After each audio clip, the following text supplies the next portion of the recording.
You're listening to the Operation Self Reset podcast with Jake Naraki. Now it's time to find that reset button. Where did I put it? Here it is.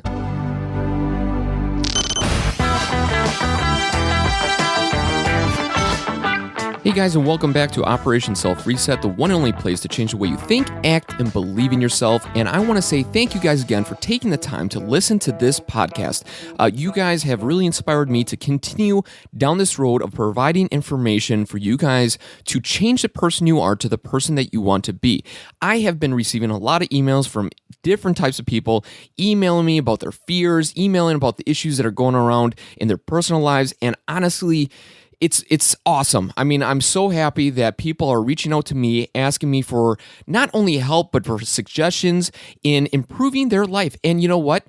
Like I've been talking about all along in this podcast, it's about talking to other people, getting different ideas, and seeing if those tips and tools can be put into your own personal life. So again, thank you for the feedback. Love it. Keep bringing it in.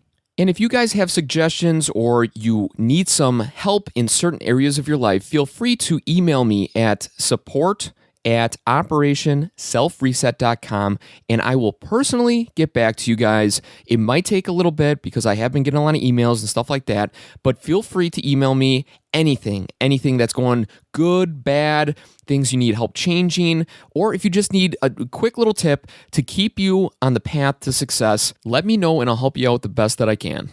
So today we're going to be talking about part number 2 of a 2-part mini-series. Part 1, which was podcast number 4, I told you guys about the story on how I went to a meetup and I was selected to drive to Des Moines, Iowa, which is about 5.5 hours away, and meet with the founders of a brand new ice cream company. All I did was go to a meetup. I stood on up and I proclaimed my love for ice cream for about 30-45 seconds, and a gentleman picked me out and said, you know what, you are the guy for the job. Now, not to ruin the fun for you guys, but if you guys were wondering, because last episode in podcast number 4, I really didn't provide any closure to what actually happened. In the long run, you know what, it was a great experience, all that stuff. I did not take the job at Blue Sky Creamery. I was not a manager. I didn't start a new franchise here in the Milwaukee area, but it was a great experience, and that is why I had to share tips with you guys on how to go to meetups, how to talk to other people, and how to make connections, because this life is about making connections. It's very good to continue those just good old-fashioned techniques of meeting people, showing that person who you are as just a true human being, and hopefully you guys can connect on a very I don't want to say intimate level, but on a very personal level. In today's episode, we are going to share with you guys the interview that I had with Will Shorter. He is the founder of Blue Sky Creamery. And this guy, put it this way, he was not born to sell ice cream. But what he was born to do was create a machine that made the smoothest, the silkiest, the best tasting ice cream possible. And that's what he did. And sure enough, it rolled into him selling ice cream. So you guys are going to hear his story. You're going to hear his motivational tips, his inspiration on how he keeps himself just going day in and day out. And at the end of this podcast, we'll wrap it up with a couple of to-do lists. And again, the reason why we're talking to other people is to gain valuable information, to gain little tips that you and I can use in our daily lives to help ourselves speed up the learning curve, to streamline our lives, to reaching our goal of finding our passion, finding our true calling, and just becoming the person that we want to be. Please enjoy the interview, and we'll see you back in a couple of minutes here. Will, if you wouldn't mind just giving us a brief history, kind of how you guys thought of the idea and where you're currently at. Well, in before 1999, we have a spring event in Iowa State called VSHA, where we've done experiments in the chemical engineering department to really showcase what we do as chemical engineers. And one of the experiments we did was liquid nitrogen ice cream in a bowl, which has really been known for years, where you pour liquid nitrogen, ice cream mix, and you stir really fast, and you get ice cream. The problem is you can't make a lot. You can't. It was in the corner of Sweeney Hall, which wasn't very centrally located. So our idea was, let's make a better display. And one of the ideas was making an ice cream reactor, we called it. And so we started the process of making a scale-up version of this bowl method. And we realized, first of all, it was really hard. And we also realized after doing it, A, that no one had done it before like this, and B, it made really good ice cream. So. And how did you guys, did you enjoy, custard growing up and stuff? Was it, and when you formulated this plan, or did you try the nitro ice cream before even diving into this? Or was it just... Only the bowl method, and okay. we're not ice cream freaks or ice cream fanatics or anything. All right, perfect. We just thought it'd be fun because, again, we wanted to showcase our department. It wasn't because of the ice cream initially. Yeah, for sure. Now, when you were creating this idea and stuff, obviously you were telling friends and coworkers or other students with you. Were they on board, or were they like, "Oh, that sounds pretty crazy"? What was the reaction you got from those people? From the first one, actually, for the display at the event, yeah, we had quite a bit of support in the department, and that really wasn't. It was more of a Rube Goldberg type piece of equipment, and so it looked like something that come out of a mad science lab, for sure, which was fine. Yeah. When we did our first event at the Iowa State Fair, when we actually sold the ice cream and had to have a machine that was up to health department standards and so forth, then we had quite a bit of doubting. It wasn't necessarily from our department, but we worked with several groups at Iowa State who actually had wagers going we couldn't do it, which was actually motivating for us because, don't tell me what I can't do, for sure, type thing. So when you were hearing that stuff, I mean, obviously it was motivating to you. Were you kind of pissed off? Were you kind of disappointed like these guys would really, bet against you? Or... I mean, like you said, it was motivating. What was kind of going through your head when you heard about that for the first time?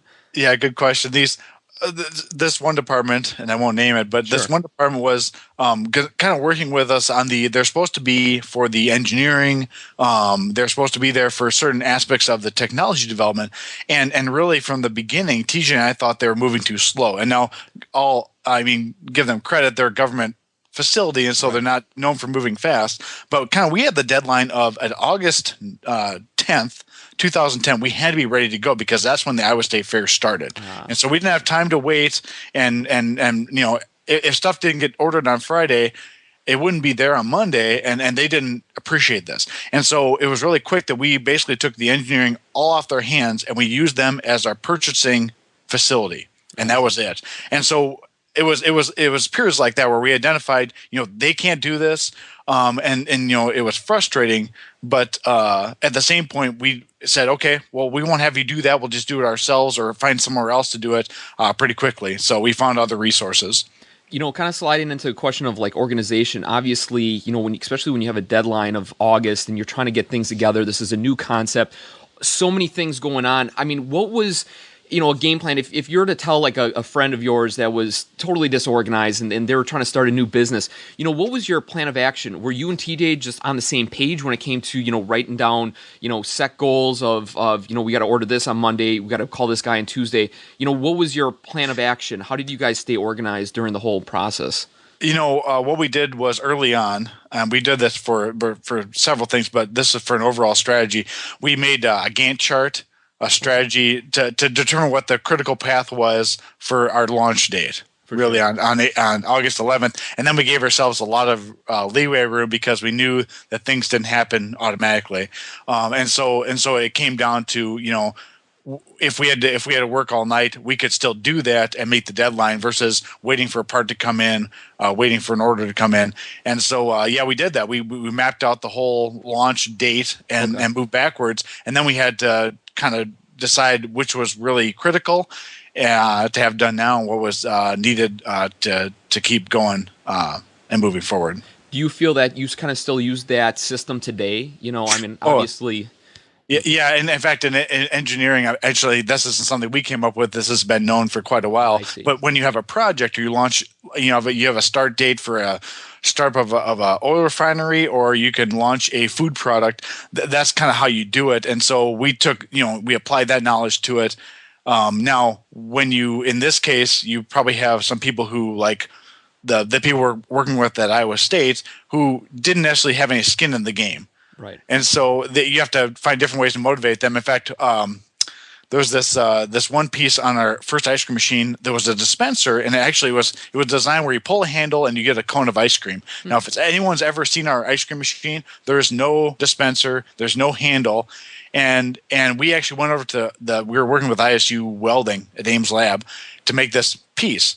And we every day we went over, and every day they weren't done with it yet. And they finally got done, and it was probably mid-July, late July. Okay. And it ended up being a $5,000 boat anchor, we called it, because it didn't work at all. And so we had to adjust. It's like, okay, well, we know this other thing works, which is not ideal, but that's what we got. And so we changed our plans and rebuilt the other dispensing chamber, we call it. Talking about your family, and obviously both of you guys have families involved and stuff like that. If you wouldn't mind, digging a little deeper into the issues that arose with starting a business, kind of traveling around, making Blue Sky ice cream a success. Probably the hardest thing, and it was great. Luckily that our family supported it, and I thank my wife and my kids for allowing me to travel at that middle point as much as I did, because probably in the 2006 to 9 range, or 8 range, I traveled from late June or mid-June to mid-August almost straight, because I wanted to do as many state fairs or events as I could, because I was promoting the franchise concept of the concession. And so I was gone a lot, and that's tough on a family. So we adjusted after doing 2 or 3 years of that. It wasn't going to continue if I wanted to keep my family, but at the same point, she was trying to be as supportive as possible in that. But it was tough. During the process, obviously being away from your family and everything like that, and trying to make this company a success, were there times of self-doubt? Were you ever like, you know what, this isn't working out? Were you like a lot of negative thoughts pouring in and it was just compiling, or how did you get past that? Usually at the end of every concession season, because that was kind of the big hurrah of the season where we were totally taxed on time and energy. Usually after that, we did an evaluation of our different business models, because if you think back, we had the concession business model, we had the grocery store distribution model, and we had the ice cream shop model. And really the second two, the ice cream shop model and the grocery store distribution model, didn't work out, and we don't have any of those today. And so we kind of had to break those apart. And it was tough, because, just from a personal pride standpoint, that you no longer have an ice cream shop, and people who say you should have this in grocery stores, you have to say, well, we don't have it in grocery stores, and we won't have it in grocery stores. And so some of that takes place, but it's kind of distilling what works and what doesn't, because at the end of the day, whether you feel bad about it or not, if it doesn't work, then there's no reason trying to push a square peg in a round hole in that case. This interview is meant to focus on, talking about, changing yourself and growing. What have you felt that over the course of learning throughout this experience, because this is your first kind of full business that you started from ground up, correct? Yep. What have you learned about yourself, and what could you share that could help somebody growing a business from nothing to something? I wish, this is looking back. I wish we would have gotten better legal advice at the beginning. Okay. Because we went through probably 3 or 4 different lawyers, and really the great mistake we made at the beginning is thinking the lawyer we had, which was good on some things, was good on everything. Mm-hmm. Because when we finally found the right franchise lawyer, he was great. He was great. He knew everything, and yes, he was twice as expensive, but he didn't spend 4 times as much time figuring it out. When the person we had in Colorado was good for general things, but not for everything. And so one of the things we learned was, pick the right tool for the job, right, so to speak. And then the other thing is probably it sounds probably pretty simple, but if you have an instinct or if you have a feeling about something, try not to ignore it and push through. Mm-hmm. When you think, that won't be a problem or that won't be an issue. Usually things are an issue. And so at least you have to have some justification, real justification, why you are doing something a certain way, instead of just because you ignore all the warning signs. Yeah. With trusting yourself, what, did you go, when you felt those feelings, was it hard to bring them up and go, I need to look into this a little deeper? Because so many times people have that gut instinct and like, it should be fine. They keep going and then go, oh man, I got burnt on that idea. How did you deal with that? Well, a lot of it was TJ and I talking through the issue, because we're relatively good, or you have to be relatively good at playing devil's advocate. Mm-hmm. And so even though you don't believe something will happen, you have to at least look at this scenario of what if this happens, and then, like I said before, to get some advisors. And we had we called our board of advisors, and we had one from the franchising industry. We had one or one from the, it was kind of a legal financial guy, and then we had a who was our third. He was a concessionaire franchisee of ours. He was also TJ's brother at the time, but he was in the business world, and so it was nice to get some higher level feedback when we couldn't make a decision or when we needed some. It was something that was probably beyond our skill set. When you were looking for these people to put in place, how did you find these advisors? These were generally investors in our company. So we went out and got investment. We found these people, and then usually they already put a sizable investment in. So it was kind of only right that they were board advisors because it was their money. But also we did consider what they brought to the table. Yeah. And, talking about change and, what did you find out throughout this process? What did you find about yourself? As in, do you find that you were more patient, or did you start listening to other people's ideas? What was it kind of that you realized that I need to become better to make this business succeed? Was there anything that you can pinpoint? Throughout the years, especially at the beginning, we didn't listen to anyone, and it's always a double-edged sword, because if we were to listen to all the naysayers, we would have never done it. Right. But you have to at least consider what they're saying, and they can be devil's advocate in that too. But consider what they're saying, see if they have a point, and then make a decision to move on. And so probably at the beginning we tried not to listen. We probably didn't listen to anybody. Yeah. So yeah. And during the process, obviously, you probably got burnt out and just overwhelmed at times. What did you do to kind of, I guess, separate yourself from the business? And then also, too, how did you kind of stay focused and motivated and thinking, you know what, I can create this, we can make this work? What was going through your mind during those times? Well, I guess the first day fair we did, I don't think we slept for most of July. Oh my God. So it was nice. I mean, inherent in the business is after the fair is done, it's done. And so you can kind of regroup what you're doing. If you fast forward into when we did this full time, when we we're graduate students anymore, I guess the hardest points in the year, and because the concession season is seasonal, that was where we probably got burnt out the most. Okay. And so when that's done, it was just inherent that it just had a break. And then we physically, when you start working 8-hour days instead of 20-hour days, that was our break. Yeah. But in your break, obviously, was kind of just hang out at home, just separate yourself. Obviously, technology is so incorporated into our lives nowadays. I mean, it's in our hand, literally. Did you have to put away that phone? Did you have to, step away from the computer? Or? At the time, and my wife, I still, I to this day, I bring my work home with me every day. So, but at that time, I didn't have a cell phone, which was great. Thinking of it now, if I had one, it'd be, oh my gosh, I don't know how I can handle it. But no, you kind of separate yourself. But honestly, we enjoyed what we were doing so much. I mean, it wasn't like a job, and so I'm sure if someone would classify me as a workaholic, I guess that's fine. But I really was interesting and fun, and it still is. And so the time I spend on that doesn't seem like it's a drudging work. Yeah, no, then that's the best way. That's more of a career than a job. Obviously coming up with the idea and getting everything going, obviously you must have been looking at books or got some tools that helped you along the path. Is there anything that you could suggest to, average Joe out there that's listening and saying, I have an idea for a business, but it's just so scary out there. What can you say, or what kind of tools can you give to them that would help them reach their goal? Well, I'm sure there are more tools than this, but things like, especially if you're not a people management person, things like 1 Minute Manager, and there's several books out there. I can't think of them off the top of my head, but things like that are good just to get other opinions.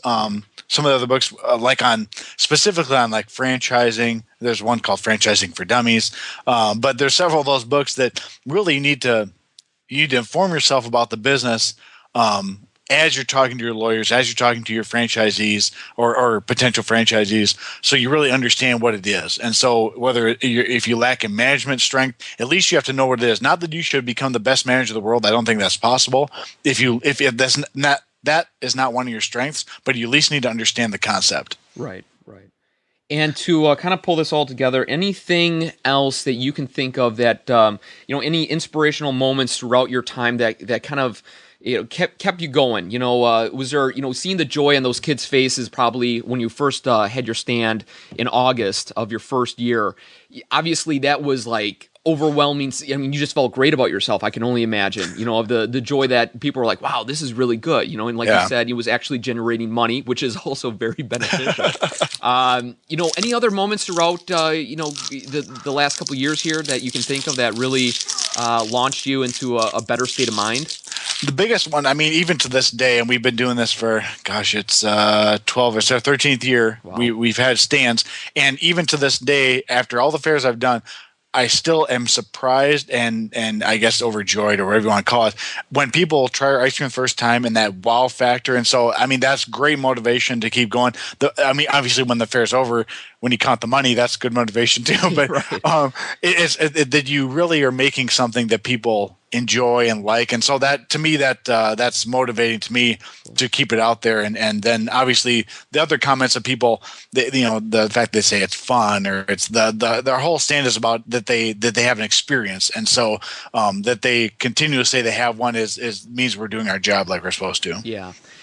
And anything that you can share to the people listening, just a general motivational tip, a general inspirational tip, something that you have just found out, even when you're a young kid, that you live by daily. Yeah, I give a speech comes to mind. I gave it at Iowa State several years ago now, I guess, is that don't be afraid of failure at all. Is that you have to, in fact, one of my quotes from that thing was, how was it? How'd it go? Something about, you'll probably fail 2 times, but if you don't try to fail 3 times, you'll probably never have a success. You know what I'm saying? Is you don't make a mistake, it might take you a couple of mistakes to figure it out. Right. And so don't be afraid of failing, and that's great. You want to hedge your bets, and you want to make it so they're small failures, but at the same point, nothing will work out perfectly. And so don't get discouraged, because that's kind of life. Right, for sure. Yeah, and that's what deters a lot of people out there, is that they have the motivation, they have the ideas about it, but the fear of, failing and going, oh my gosh, you know what, all these people then for the next 10 years are going to go, hey, what about that idea, or what about that business? Right. And you're like, well, that didn't work out so well, but in the long run, well, what did they do? You got to think of it like that. They didn't step outside of their boundaries. You took that chance, and that's something you got to believe and trust in yourself to make a successful person out of yourself. So there'll never be a shortage of naysayers out there, and so yeah, very true. Very true. So there you go. The interview with Will Shorter, the founder of Blue Sky Creamery down there in Des Moines, Iowa. Thanks again for taking the time and joining us on the podcast. And I want to share with you guys 7 tips that I pulled away from this interview. These tips that I'm going to share with you, I'm going to try to implement into my daily life, my business life, anywhere that I feel fits, because with these conversations, they're so packed with some great information. If we can kind of scrape on through and grab a couple of ideas, tools, tips to help ourselves kind of restart our lives, it's well worth it. So here are the 7 tips. Tip number 1, don't tell me what I can and cannot do. Will and TJ were approached by many people and told Blue Sky is not going to work. There's too many other big ice cream companies out there. Even though this is a different process, I wouldn't suggest this. This is stupid. You're going to fail. But you know what? Both guys, Will and TJ, use this as their motivation. They said, don't tell me what I can and cannot do. You need to turn negative comments into the drive and energy you need to get things done, whatever it is. Personal life, business life, whatever you can use to motivate yourself to get into that next level, to that next mindset, use it to your advantage. And if it's using other people's comments, take them, use them, and feed off of them. That's your energy. That's your motivation. Tip number 2. Stay organized the way you know how. Will and TJ used a Gantt chart to schedule events, meetings, and keeping their timetables current. Both guys already knew how to use Gantt charts because they used them in their engineering field. When they were going through college, they used this to stay organized. The tip that I want to pull from this is, you need to use what works for you to stay organized. Everybody has a suggestion for an app. Use a pen and paper and just, write it down, your daily organizational tips for the day. Whatever it is, what fits you. I am not a big app guy. I try to be, I try to stay organized with the applications on my iPhone, but sometimes it doesn't work. Even though I have it with me all the time, sometimes I just really like to get to the old school method of just writing down a list for the day to stay organized. Things I got to get done. I need to call somebody. Obviously, I incorporate technology in there, but that's personally for me. You know what works best for you and stick with it. If you want to change your organizational process, go out there and do the research. There's 100,000 apps. There's 100 different ways to, skin the cat. Do the research. Just go out there, read different books, talk to other people that are really organized, that are really sharp on never missing, a scheduling or their appointments. Talk to them. They have a system. See if you can grab bits and pieces from them and put it into your own daily life for organizing your day, your week, your month, or your year. Tip number 3, understand what works and what does not. Early on, Blue Sky Creamery used 3 business models: ice cream stores, retail locations, and concession stands. A year after launch, Will and TJ took time to analyze what was not working. The ice cream store and the retail locations were not working out for them. So they put their personal pride to the side and they sidelined those 2 business models. During your personal building of your life or your business, there's going to be times you need to stop and reflect, kind of take a second and see the progression of your life or your business or whatever, and take time to see what is working, what is not. Just kind of recapping on, tip number 2, which is about organization. If it's not working, you need to change it. If it is working, stick with it. Don't feel pot committed to certain ideas. Adjust and become better and streamline your process to success. Tip number 4, trust your instinct and don't ignore it. Will and TJ had times when they did not feel confident in their decisions. When those feelings arose for them, they explored why those feelings came about, and they understood and they learned never to overlook their gut feeling. They used real justification measures to understand why they were doing certain things in their business. Well, how can we apply that to our life? Well, obviously in our daily lives, there's going to be times our gut is just going to be turning and kind of telling us to stop. When that happens, we personally need to take a second and explore the feelings and understand, why is my gut giving me these weird signs and signals? And if we don't stop and try to figure out why our body is telling us this, honestly, probably prepare for disaster, because we need to focus and understand that we're human beings, and with humans come emotions, and those emotions will guide us in the right directions. We just sometimes need to take a second and go, okay, why does it feel like this is a bad decision?